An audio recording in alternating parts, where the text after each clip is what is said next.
الحمد لله رب العالمين والصلاة والسلام على سيد المرسلين نبينا محمد وعلى آله وصحبه أجمعين. We ask Allah subhanahu wa ta'ala that He makes us of those people who hear and follow it up in the best possible manner.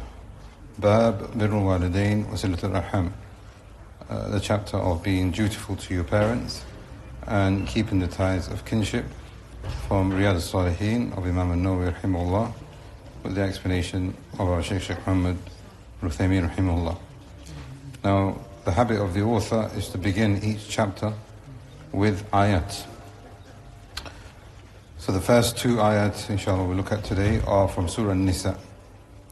And about Surah An-Nisa, the chapter of the women, this is something ajib from the Quran. Surah An-Nisa has ahkam and ayat relating to the woman, but also things which might not be directly related to the woman and her affairs, such as inheritance, such as the hal and the status of the munafiqun, etc.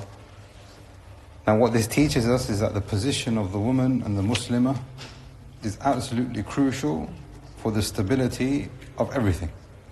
We know that one of the biggest rights that we owe after Allah subhanahu wa ta'ala and His Messenger is to our mother. If that stability is then lost, then you can see what happens in society. Hence, from the symbols of Islam is Birrul Walidain, is being dutiful to your parents. To the point that Abdullah bin Mas'ud said about Surah An-Nisa, he said in Surah An-Nisa, the ayat, يُسِرُّنِي لِي بِهَا الدُّنْيَا وَمَا فِيهَا. There are ayat in Surah An-Nisa that I love more than the dunya and everything within it. Abdullah bin Mas'ud radiallahu anhu. And from that, we have the command to be dutiful to our parents.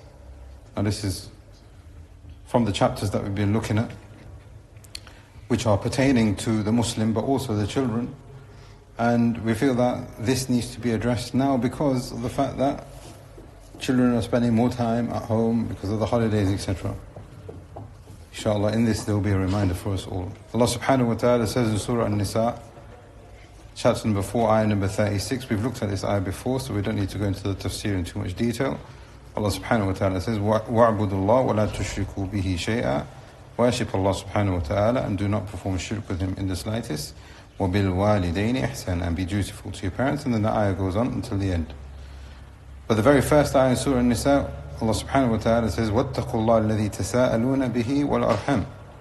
And fear Allah subhanahu wa ta'ala, you will be asked about it, and you will be asked about your relatives. Shaykh Muhammad al-Uthaymeen rahimahullah says, the command for taqwa is repeated over again in the Quran because in taqwa you have your salvation and your affairs in the dunya and the akhirah will be made easy.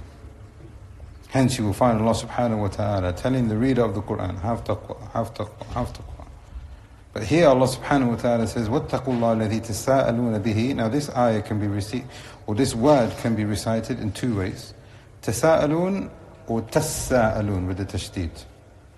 As for the first meaning, تَسَاءَلُونَ بِهِ, meaning, fear Allah subhanahu wa ta'ala, you will be asked about it.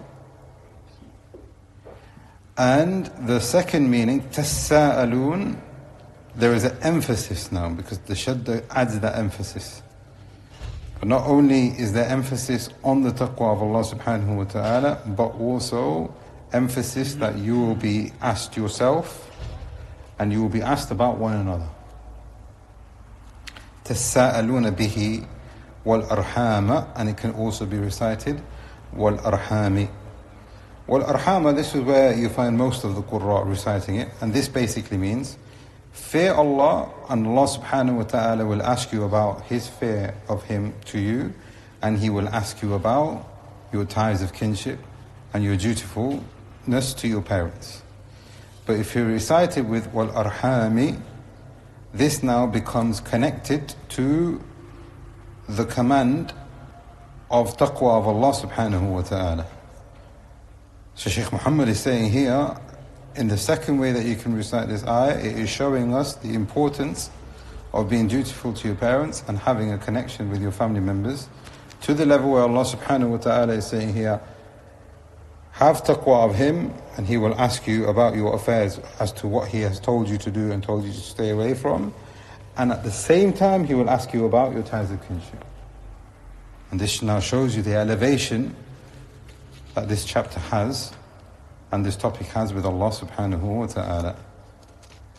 The next ayah is in Surah Al-Ra'd, and inshallah we'll be looking at that ayah tomorrow, bi'idhnillah. We ask Allah subhanahu wa ta'ala that He grants us tawfiq and success, and that He makes us of those who are dutiful to our parents, whether they are alive or even if they have passed away.